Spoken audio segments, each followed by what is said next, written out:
Inilah yang nampaknya membuat mereka, orang-orang ini panik sampai minta MK itu dibubarkan. Ya pertanyaannya, kalau MK ini dibubarkan, nanti kalau ada sidang sengketa pilkada, itu mau maju ke siapa?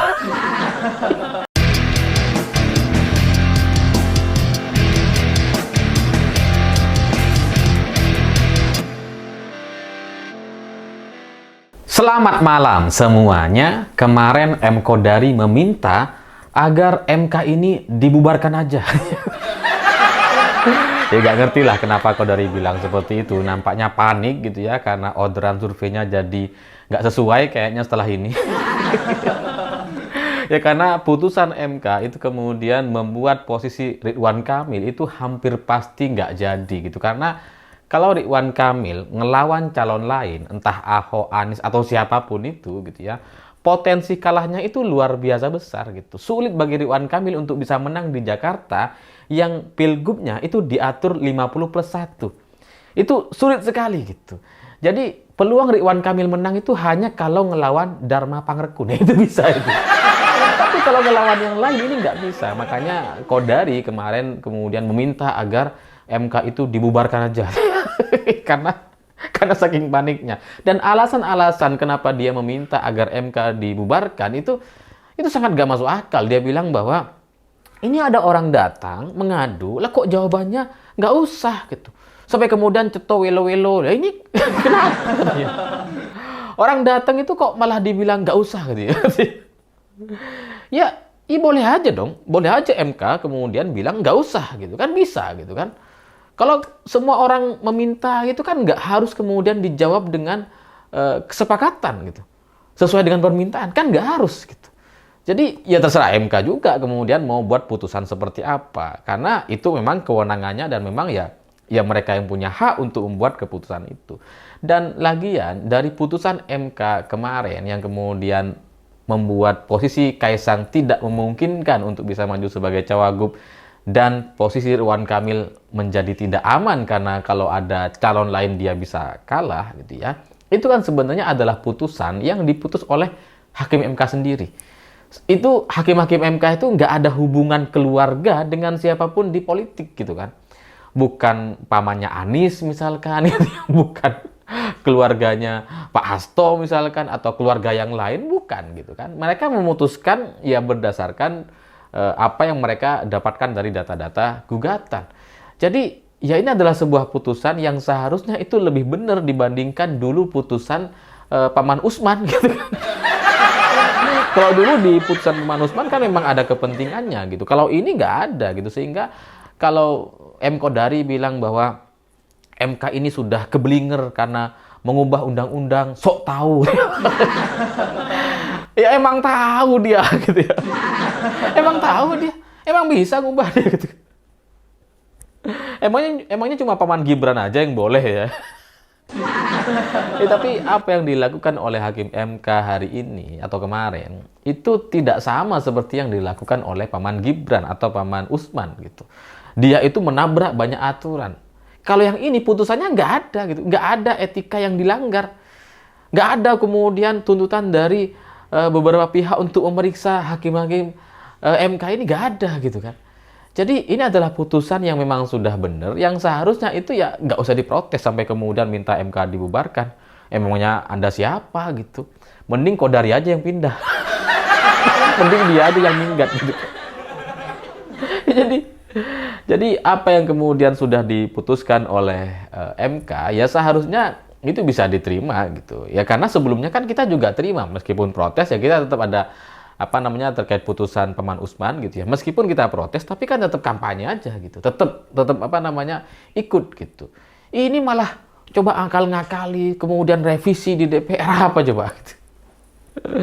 Lalu M. Kodari ini juga menyarankan PDI Perjuangan untuk mengusung Ahok ya. Udah jangan Anies katanya. Ya, kenapa? Emang kalau PDI Perjuangan dukung Anies emang kenapa? Takut kalah Ridwan Kamil. Ya enggak sih. Ya enggak, bagi saya terserah gitu ya. Bagi saya PDI Perjuangan mau dukung siapapun, Anies, Ahok, apapun itu gitu ya. Pada intinya kalau lawannya Ridwan Kamil, peluang Ridwan Kamil untuk kalah itu jauh-jauh lebih besar dibandingkan pasangan lainnya gitu. Sehingga ya kalau Kodari meminta atau mengusulkan agar jangan Anies, kayaknya memang dia ketakutan. Kayaknya kalau lawan Anies, RK itu udah pasti kalah kayaknya gitu. Lebih memungkinkan untuk kalah gitu. Sehingga ya kalau dia kalah maka ya surveinya jadi nggak laku seperti sebelumnya. Kalau sebelumnya kan laku dia gitu ya, lumayan lah gitu ya. Lalu dia bilang, oh Anies ini kalah nanti katanya. Karena waktu di Pilpres kemarin itu sudah terbukti kalah di Jakarta katanya. Ya tapi karena itu lawannya Prabowo gitu. Kalau lawannya RK mana bisa. Lawan Prabowo saja yang didukung oleh presiden, didukung oleh kekuatan-kekuatan institusi gitu ya, yang secara legal dan ilegal, itu membuat posisi Anies itu kalahnya nggak terlalu jauh gitu. Itu masih tipis sekali perbedaannya. Padahal itu lawannya Prabowo. Nah ini kalau lawan Ridwan Kamil rasanya gitu ya, rasanya lebih mudah bagi Anies untuk memenangkan pilkada gitu. Tapi ya kembali lagi Anies belum tentu maju tahun ini, dan ya meskipun sekali lagi bukan Anies, Ahok atau Jarot atau siapapun yang melawan RK, ya sulit sekali bagi RK untuk menang rasanya gitu. Ya karena untuk bisa memenangkan di Pilkada DKI Jakarta, Ridwan Kamil ini tidak punya dasar apa-apa gitu. Dia datang dari Jawa Barat yang menjadi basis pendukung Persib Bandung gitu ya. Dia datang pengen maju sebagai calon gubernur DKI Jakarta yang basisnya Persija. Terus mana bisa gitu. Tapi dari apa yang disampaikan oleh Kodari yang kemudian meminta agar MK itu dibubarkan, saya melihat ini adalah sebuah kepanikan. Jadi sebagai seorang pengamat, sebagai tukang survei, kayaknya rekomendasi atau pernyataan-pernyataannya itu sudah sangat-sangat berantakan. Tidak seperti sebelumnya, seperti yang mereka rencanakan gitu. Karena ya dengan adanya Kim Plus nanti melawan melawan calon independen, itu kan pede sekali mereka untuk bisa memenangkan pilkada gitu, dan itu sesuai dengan strategi-strategi yang sudah disiapkan oleh para pengamat dan tukang-tukang survei seperti Kodari ini nampaknya. Tapi ketika MK membuat keputusan bahwa PDI Perjuangan bisa mengusung Kaisang bisa batal untuk maju sebagai calon wakil gubernur di Jawa Tengah gitu ya, ini membuyarkan semua peta politik Indonesia hari ini. Tidak hanya soal PDI Perjuangan, bahkan di Kim Plus sendiri pun partai-partai yang ada di Kim Plus seperti misalkan Golkar, P3, PKB, Nasdem, dan bahkan PKS gitu ya, itu mereka sekarang sedang berpikir ulang gara-gara putusan MK ini. Karena bisa saja seperti PKS mengusung calonnya sendiri di Jakarta. Terbuka peluang gitu. Nasdem juga bisa mengusung dengan PKB dan sebagainya. Sehingga apa yang sudah dibuat dan direncanakan matang-matang untuk membuat Kim Plus yang dari pusat sampai daerah itu sudah dibatalkan oleh putusan MK. Sehingga inilah yang nampaknya membuat mereka, orang-orang ini panik sampai minta MK itu dibubarkan. Ya pertanyaannya, kalau MK ini dibubarkan, nanti kalau ada sidang sengketa pilkada, itu mau maju ke siapa? Kalau MK-nya dibubarkan, nanti kemana gitu? Kalau ada sengketa di pemilu gitu kan. Jadi ya usulan-usulan ini bagi saya adalah usulan kepanikan, usulan yang ya karena dia nggak tahu lagi mau ngomong apa, karena sudah kayak kecolongan gitu ya, kecolongan, dan kemudian membuat dia berpotensi jadi kehilangan beberapa hal gitu. Jadi Kodari jadi kehilangan kewarasannya nampaknya gitu. Sehingga ya mungkin karena tidurnya sudah nggak nyenyak gitu. Jadinya ngelantur kayak gitu.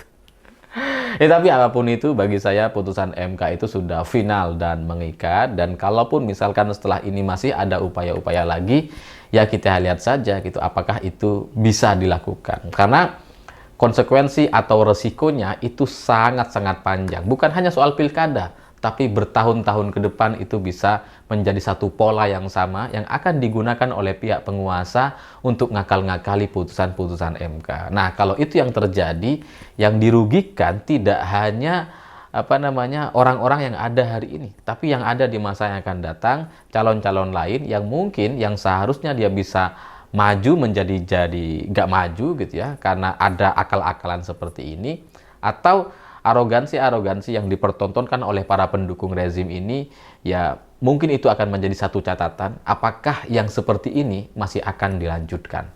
Ini akan menjadi satu pesan bagi Prabowo Subianto sebagai Presiden Indonesia selanjutnya. Saya terus terang mendapatkan satu nasihat atau apalah namanya ya, pesan gitu ya, bahwa dalam pesan itu saya kemudian meyakini bahwa kayaknya sampai hari ini, saat video ini dibuat gitu ya, saya masih meyakini bahwa ada perbedaan kelompok antara Jokowi dengan Prabowo Subianto. Karena ada pesan, ada nasihat, ada titipan dari teman saya yang kemudian bilang bahwa kalau orang-orangnya geng-gengnya Jokowi itu sudah dicentangin gitu ya, sudah dikelompokkan, sudah dipetakan. Sehingga setelah 20 Oktober, setelah pelantikan Prabowo menjadi Presiden Indonesia, geng ini nampaknya tidak akan digunakan lagi. Ya seperti Projo, Kodari, dan lain-lain ini ya wassalam setelah itu. Jadi dia selesai setelah 20 Oktober. Tapi faktanya ya kita lihat saja nanti gitu ya, apakah pesan dari teman saya ini benar atau enggak. Karena ya saya di posisi yang sekarang tidak pro dengan Jokowi, sehingga itu membuat posisi saya menjadi sedikit lebih aman di pemerintahan masa yang akan datang. Saya pikir itu. Terima kasih yang sudah menonton.